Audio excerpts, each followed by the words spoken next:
সময় মনের কথা বলে, এই সময় সময়ের পথে চলে, এই সময় সমাজের কথা বলে, এই সময় সময়ের পথে চলে, সবার কথা বলে, এই সময়, এই সময়। প্রিয় দর্শক, এই মুহূর্তে কথা বলবো মনির ভাইয়ের সাথে। মনির ভাই কেমন আছেন? আলহামদুলিল্লাহ, আপনাদের দোয়ায় ভালো আছি। মনির ভাই, আমাদের আপনার যে অল্প সময় দেখেছি জনগণের যে জনপ্রিয়তা পেয়েছেন, মানুষের সুখে দুঃখে পাশে ছিলেন এবং আছেন, এই ব্যাপারে আমাদেরকে একটু বলবেন? আসলে আমি তো আমার মধ্যে আমি কোনো জনপ্রিয়তা পাচ্ছি না, যদিও এটা আমার থেকে ভালো বলতে পারবে আমার এলাকাবাসী, এই জনগণ বলতে পারবে। আর আমি সেই চিন্তা নিয়ে করি না, তো যার জন্য আমি বলতে পারবো না যে আসলে আমি জনপ্রিয়তাটা কেমন। তো আমি জনগণকে চেষ্টা করি যে কারো সুখে দুঃখে যদি পাশে থাকতে পারি, এটা আল্লাহ রাজি খুশি হয়, সে পরবর্তী জীবনটা যাতে ভালো যায়। এবং আমার ওইরকম কোনো রাজনীতিকের ইচ্ছাও নাই এবং জনপ্রিয়তারও দরকার নেই। এটা মানে মরে গেলে কি হবে? মরে গেলে নামটা থেকে যাবে, জনগণ বলবে যে লোকটা কেমন ছিল, তখনই বোঝা যাবে যে আসলে আমার পরিবারের স্বার্থের জন্য আমি কিছু করতে যেতে পারছি কি না। টাকা পয়সা বড় কিছু না। জনগণের সুখে দুঃখে আপনাকে কাছে পায়, আর জনগণ বেশ আপনার সুনাম করেছে, এই ব্যাপারে আপনার কি একটু মতামত আমাদেরকে একটু বলবেন? আমি চেষ্টা করি যে এলাকাবাসী যদি সমস্যা থাকে, মানে কেউ যদি আমার কাছে আসে কিছু সমস্যা নিয়ে, আমি চেষ্টা করি, কিন্তু তাই বলেই না যে আমার স্বার্থ অনুযায়ী করি, আমার নিজের ক্ষতি করি না কখনো। আর আমার কোনো রাজনীতিক করার ইচ্ছাও নাই, আর আমার স্বার্থ দরকার নেই, কিন্তু আমার দরকার হচ্ছে আল্লাহকে রাজি খুশি করার।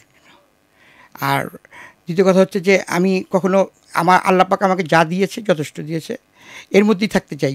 বেশি সম্পদ হিসাব দিতে হবে আল্লাহকে, বেশি সম্পদ আমার দরকার নেই। আমি কোনো মার্সিডিজ বেঞ্চ কেনার ইচ্ছা নেই এবং আকাশে ঘুরে বেড়ানোর ইচ্ছে নেই। বাস এভাবে আমি মরে গেলে যাতে আমার নামটা থাকে, আমার পরিবার যাতে সুখ শান্তিতে থাকতে পারে, এতটুকু চাওয়া পাওয়া। আপনার দিনকাল কেমন কাটছে এই সময়টা? আলহামদুলিল্লাহ, আমার কাছে খুব ভালো লাগতেছে এখন বর্তমান দিনকাল। ইউনূস সরকার যেভাবে দেশ চালাচ্ছেন এবং বিভিন্ন উপদেষ্টা যেভাবে চালাচ্ছেন, আমি মনে করি যে অনেক ভালো। এবং আমি আইন বিভাগ বলেন, বিচার বিভাগ বলেন, সরকারি দপ্তর বলেন, আমার সব জায়গায় যাওয়া আসা হয়, তো সেখানে আমি দেখি তারা নিরলসভাবে কাজ করে যাচ্ছে এবং মন খুলে কাজ করতেছে, এবং তারা চেষ্টা করতেছে সবাইকে যাতে জনগণদের সেবা করার জন্য সবাই চেষ্টা করতেছে। বিশেষ করে আমি প্রশাসন দেখতেছি খুব ভালো।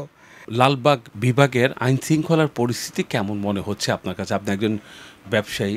আলহামদুলিল্লাহ, অনেক ভালো। আমি বলবো আমার একটা ব্যক্তিগত কাজের জন্য আমি গিয়েছিলাম, আমার চকবাজার থানা, লালবাগ থানায় পড়ে আমি পুলিশ কমিশনার দপ্তরে গিয়েছিলাম। তারা উভয় পক্ষের ভালোর জন্য কাজ করতেছে বর্তমানে, আমি যা দেখতেছি। যে আমার সব কিছু থাকা সত্ত্বেও তাদেরকে কোনো মানে আইন প্রয়োগ করে না। আমি দেখলাম যে অনেক অনেক ভালো। আর এইভাবে দেশ চললে আসলে নিরপেক্ষ কাজটা সবচেয়ে বড় কাজ, বিচার বিশ্লেষণ করেই সব কিছু করা উচিত। এতে আমি অনেক খুশি মনে, যদিও আমি প্রকাশ হয়তো করিনি, আজকে প্রকাশ করার সুযোগ পাইছি, সেই জন্য আমার কাছে খুব ভালো লাগতেছে। এবং এইভাবে দেশ চললে সবার ভবিষ্যৎ উজ্জ্বল থাকবে, আমি আশা করি। আপনাদের লালবাগ বিভাগের যে আইন শৃঙ্খলার পরিস্থিতি কেমন? অনেক ভালো। লালবাগেরটা বলতেছি, যতটুকু আমি দেখছি। এবার ডিসি সাহেব আছেন, এডিসি সাহেব আছেন, এসি সাহেব আছেন, এবং চকবাজার থানার ওসি আছে, লালবাগ থানার ওসি আছে। আমি আমার এলাকার মধ্যে বললাম, আমরা যতটুকু সেবা পাচ্ছি, এরকম সেবা যদি সবসময় থাকে তাহলে অনেক উন্নত হবে। বর্তমান যেভাবে চলতেছে এটা আগের তুলনায়, বিগত 17 বছরের তুলনায় অনেক ভালো। আরেকটি বিষয় হলো কোনটা, যে রাস্তায় চলাচল করেন আপনারা, বিভিন্ন ব্যবসা বাণিজ্য করছেন, সমাজসেবকের কাজ করছেন, এতে করে আপনার চুরি ছিনতাই কি এখন হচ্ছে না কমে গেছে? আমাদের চৌখস থাকতে হবে সবসময়, আমাদের দায়িত্ব আমাদের পালন করতে হবে, সবার দায়িত্ব পালন করতে হবে পুলিশ প্রশাসনের এবং এলাকাবাসীর। আমি বলবো আরেকটা কথা বলবো, সব এলাকার মধ্যেই যারা এলাকায় একটু মানি জ্ঞানী ধনী, তাদের একটু খেয়াল রাখা দরকার সবার প্রতি।